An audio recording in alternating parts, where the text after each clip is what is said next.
Skill idea के foundation day के शुभ अवसर पर यहाँ उपस्थित कार्यक्रम के मुख्य अतिथि माननीय विधायक कुम्हरार श्री संजय गुप्ता जी, यहाँ उपस्थित सभी सम्मानित अतिथिगण, सभी अभिभावकगण, सभी विद्यार्थीगण और इस इंस्टीट्यूशन के डायरेक्टर साहब और अभिषेक जी, जिन्होंने बार बार फ़ोन करके मुझे यहाँ बुलाया, आप सबों को मैं नमस्कार करता हूँ।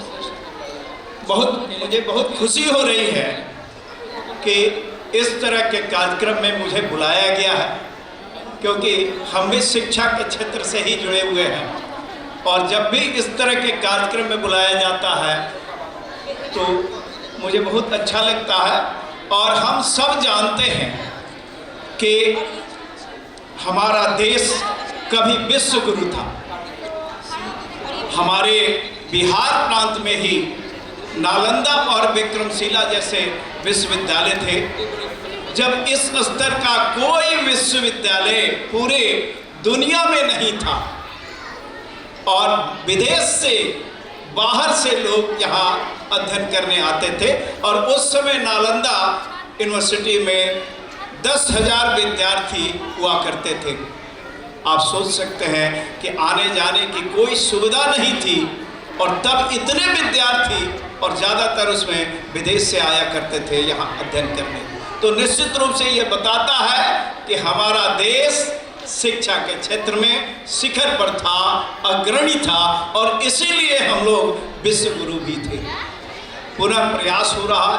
हमारे माननीय प्रधानमंत्री जी ने एक टारगेट भी रख दिया है कि 2047 तक हम विकसित देशों के श्रेणी में शिखर पर आएंगे। मेरा पूरा विश्वास है कि 2047 क्या, अगर इसी गति से हम प्रगति करें तो उसके पहले भी हम शिखर पर आ सकते हैं।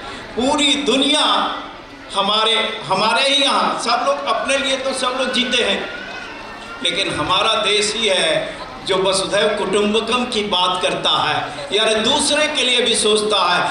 कहा जाता है कि भारत अपने लिए तो सोचता ही है लेकिन दूसरों के लिए भी सोचता है।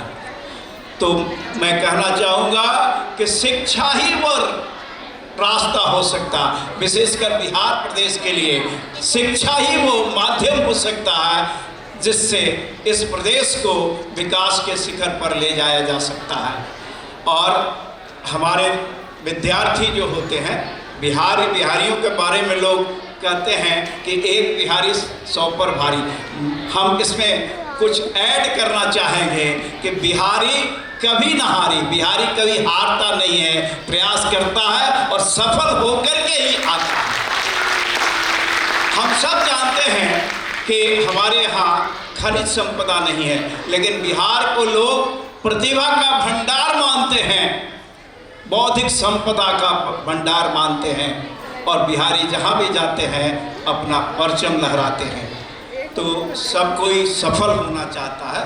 तो मैं कहना चाहूँगा कि अपने बच्चों के लिए विशेषकर शिक्षकों और अभिभावकों से मैं आग्रह करता हूँ कि अपने बच्चे को प्रेरित करते रहिए, इनकरेज करते रहिए। हर बच्चे में कोई ना कोई प्रतिभा होती है, प्रतिभा की पहचान कीजिए और जिसमें उसकी रुचि हो उसी क्षेत्र में जाने के लिए प्रेरित कीजिए, क्योंकि जिस क्षेत्र में इंटरेस्ट होता है, अगर कोई बच्चा उस क्षेत्र में जाता है तो वो एक्सेल करता है, शिखर पर पहुंचता है।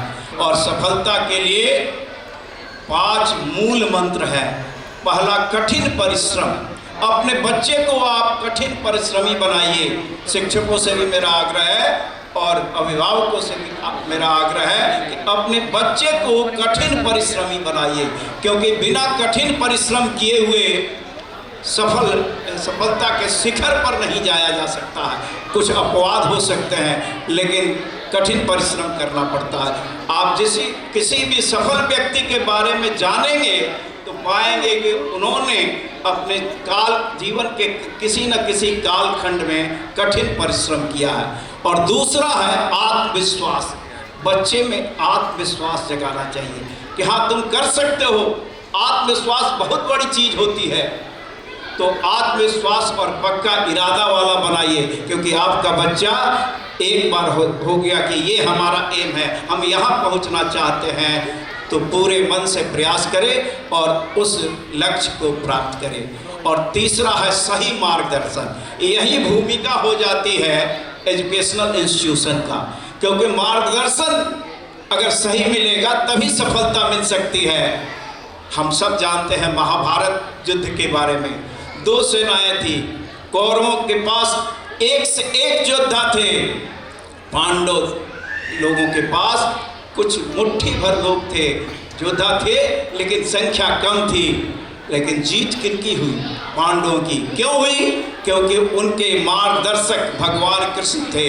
तो मार्गदर्शक का सही होना बहुत जरूरी होता है। तो आपके मार्गदर्शक, बच्चों के मार्गदर्शक पेरेंट्स हो सकते हैं, सीनियर्स हो सकते हैं, लेकिन मेरा तो मानना है कि सबसे अच्छा मार्गदर्शक शिक्षक होते हैं, क्योंकि शिक्षक अपने विद्यार्थियों की कमियों और खूबियों को जानते हैं। कमियों को दूर करने का रास्ता और खूबियों को और निखारने का, हर एक बच्चे में कोई ना कोई खूबी होती है, तो उसको निखारने का उपाय बतलाएंगे। और शिक्षक के बारे में लोग कहते हैं कि शिक्षकों का सम्मान कम हो गया। मेरा तो मानना है कि शिक्षक पहले भी सम्मानित थे, आज भी सम्मानित हैं और आने वाले दिनों में भी सम्मानित रहेंगे। हमारे पूर्व राष्ट्रपति डॉक्टर APJ कलाम साहब जब राष्ट्रपति पद से अवकाश ग्रहण किए, तो मीडिया वालों ने पूछा कि अब आप क्या करेंगे। जानते हैं उनका उत्तर क्या था? उन्होंने कहा कि मैं पुनः शिक्षक बन जाऊंगा, क्योंकि शिक्षक का ओहदा समाज में सबसे ऊपर होता है। समाज का सबसे ज़्यादा भरोसा अगर किसी पर होता है तो शिक्षकों पर होता है। इसलिए शिक्षकों की भी ये जिम्मेदारी हो जाती है कि वो अपने बच्चे को पूरे मन से पढ़ावे और वो एक योग्य नागरिक बनावे। केवल किताबी ज्ञान नहीं, आजकल किताबी ज्ञान के बारे में ही नहीं चर्चा होती। किताबी ज्ञान से काम नहीं चलेगा और स्किल की बात की जाती है, तो स्किल भी बच्चों को सिखलाना होगा। आज का युग कंप्यूटर साइंस का युग है, कंप्यूटर का युग है, टेक्नोलॉजी का युग है, और जिसके पास ज्ञान अधिक होगा वही आगे बढ़ेगा।